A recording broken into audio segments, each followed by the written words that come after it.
It's morning in America. All over the newly built suburbs, men who just months earlier were fighting in Europe or Asia are climbing into their cars and heading to work.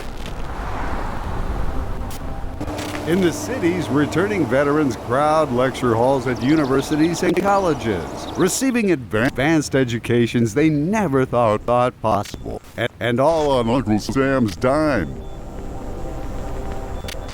Manufacturing booms under a tsunami of private investment. The lean times of the Great Depression fading from memory as stores are flooded with a bevy of American-made appliances, gadgets, and goods. And abroad, American servicemen keep watch over lands from Cuba to Korea.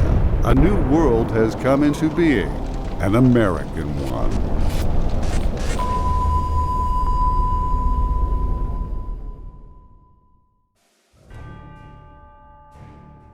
Hi, I'm Griffin Johnson, the Armchair Historian. In today's video, we will examine how the United States went from an isolationist democracy uninterested in world affairs to one of the two superpowers spreading their influence around the world.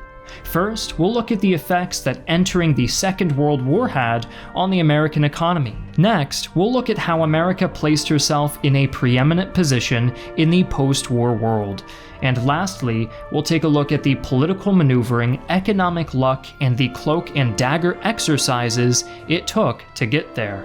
So now, let's look at where America was before entering the Second World War. With the growth of historical content on YouTube, it's vital that creators equip themselves with the best tools possible. Understandably, many first-timers find video editing a daunting process. Fortunately, our sponsor for today, Wondershare Filmora 10, makes complex editing a breeze, thanks to its many presets, templates, overlays, and filters that can be applied at the press of a button. Basic features like clipping, trimming, and cropping are of course included as well, made intuitive and easy to use by beginners. Just drag and drop your files into Filmora's editing track and get started within seconds. Here we're using the motion tracking tool. All you have to do is place a tracking box over a constant section of film, resize the box, set the movement path, select an asset to link to the path, preview it, and you're done. Very cool. Head to the description for a link to try Filmora for free before purchasing. Armchair Historian fans can also avail themselves of a special deal. Just comment, "I want to try Filmora to make history videos," and I'll select 3 winners to get a free Filmora account. The stock market crash of 1929 and the resulting Great Depression were especially hard on the United States. In a desperate attempt to revitalize the economy, President Herbert Hoover signed the 1930 Smoot-Hawley Tariff Act, which raised customs duties to such an extent that imported goods became unaffordable to all but the wealthiest Americans. Instead of spurring domestic purchasing and production as intended, the Smoot-Hawley tariffs succeeded only in further damaging the world's economy. As other nations passed retaliatory tariffs against American exports, international trade plummeted by 65%, leading to the full collapse of banks in America and Europe, as the world economy only increased its tailspin. When Franklin Delano Roosevelt became president in 1933, he immediately set about implementing his New Deal program to strengthen America's economy and get people back to work. He insured Americans' bank accounts through the Federal Deposit Insurance Corporation, or FDIC, implemented the Social Security program to provide income to the disabled and elderly, and brought thousands onto the federal payroll through public works projects. While these programs certainly benefited countless Americans, the effects of Roosevelt's New Deal paled in comparison to those of America joining the Second World War.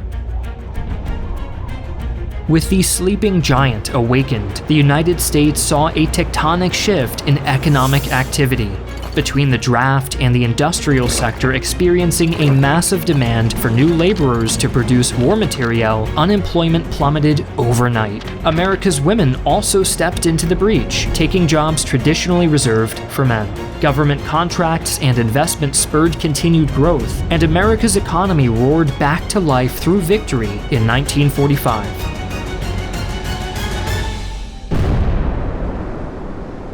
Arguably, the dropping of the atomic bombs on Hiroshima and Nagasaki marked a new chapter in American history. The isolationist America of old perished in the nuclear holocaust that ended the Second World War.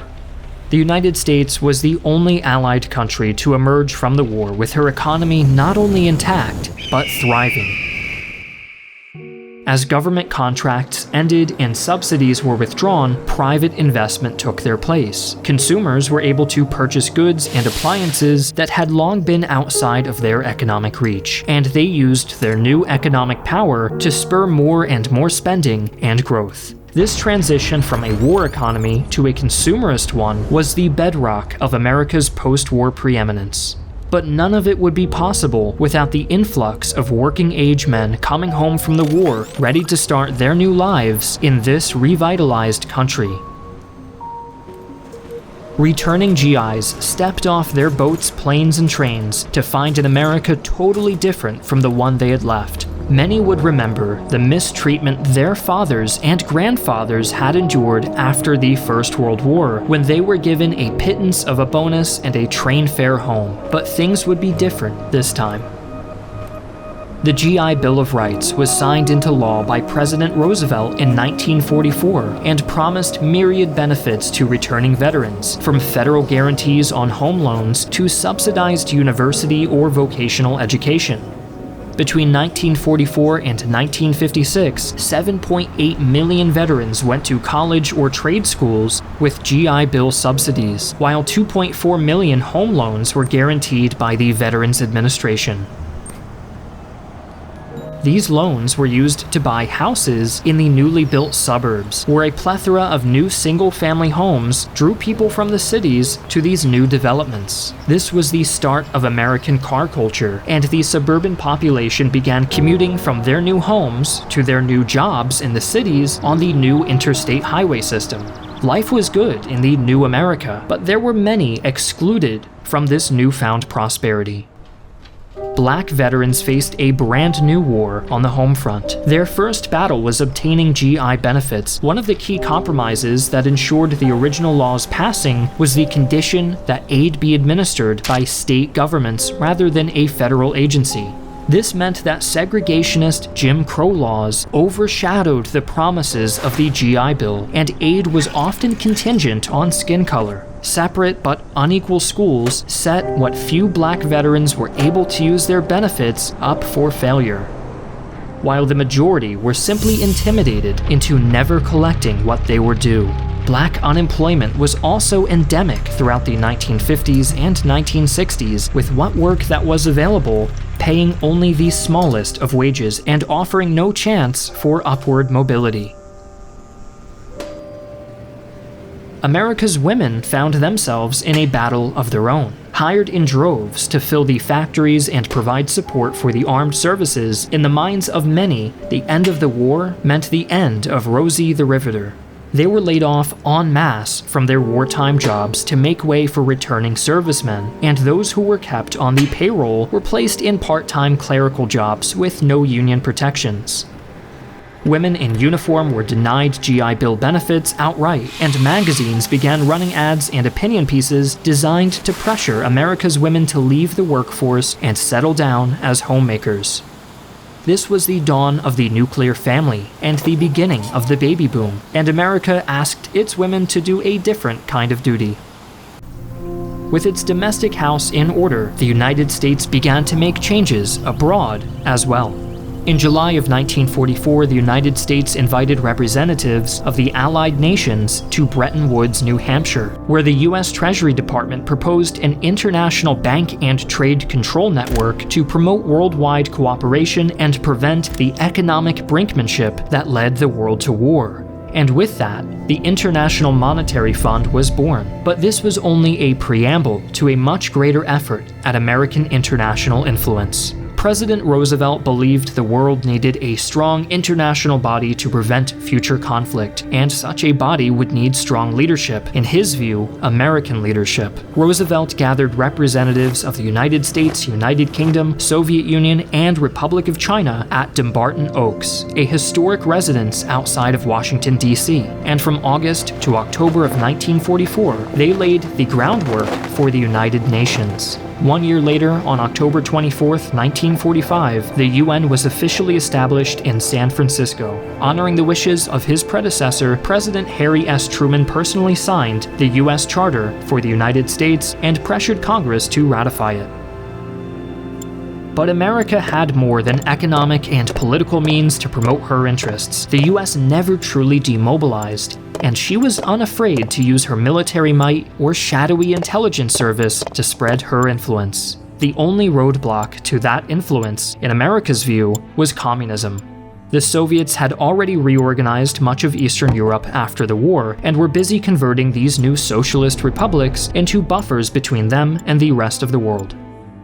Through investment in the Marshall Plan and propaganda coups like the Berlin Airlift, America sought to combat Soviet influence on the PR front, while simultaneously putting her thumb on the scales of elections in the newly created post-war states and elsewhere. On the Asian front, America was busy rebuilding the shattered empire of Japan into a bulwark against the Red Spread in East Asia. On September 8, 1951, the Empire of Japan and the United States signed the Treaty of San Francisco, which officially ended the state of war between Japan and the US. One of the core tenets of the treaty was Japan's total disarmament, with Japan ceding land and resources for the establishment of American garrisons, some of which still stand today. Japan submitted to the US military government, and the Americans were quick to punish the former empire for its pre-war militarism. Demobilized officers of the Imperial Army were barred from certain occupations, such as government service, while the wealthy landowners who supported the war had their property seized by the Americans and redistributed to tenant farmers. But America had more discreet ways of getting what she wanted. Throughout the 1950s and 60s, the CIA undertook a bevy of covert operations throughout the world in support of American foreign policy. The CIA fomented, supported, or outright incited numerous coups and regime changes throughout the post-war years. American support for the vehemently anti-communist regimes of South Korea and South Vietnam is well known, but CIA-backed revolutions also occurred in Iran in 1953 and Guatemala in 1954, among many others worldwide. The 1953 Iranian coup saw the CIA install Shah Mohammad Reza Pahlavi. The CIA accomplished this by bribing, among others, Iranian clergy who spoke out against the previous government. These same clergy who would go on to speak out against the Shah Pahlavi and incite the Iranian Revolution of the 1970s. The 1954 Guatemala coup saw both the CIA and the U.S. ambassador to Guatemala, John Purifoy, support and direct a military overthrow of Guatemala's democratically elected government in favor of a hardline anti-communist dictatorship under President Castillo Armas. While the CIA would come to judge the Armas regime as inept, despite holding near absolute power, the heads of the agency quietly congratulated each other on a job well done. This was reflective of the CIA's modus operandi: the suppression of democracy to ensure the suppression of communism. Between the areas occupied by her military and her existing possessions, America emerged from the Second World War a territorial giant. The US established an empire spanning from Alaska to Hawaii, from Berlin to Tokyo. With her economic growth, sudden territorial breadth, and willingness to use any means to ensure her position, America had cemented itself as the new superpower on the proverbial block. The eagle had landed.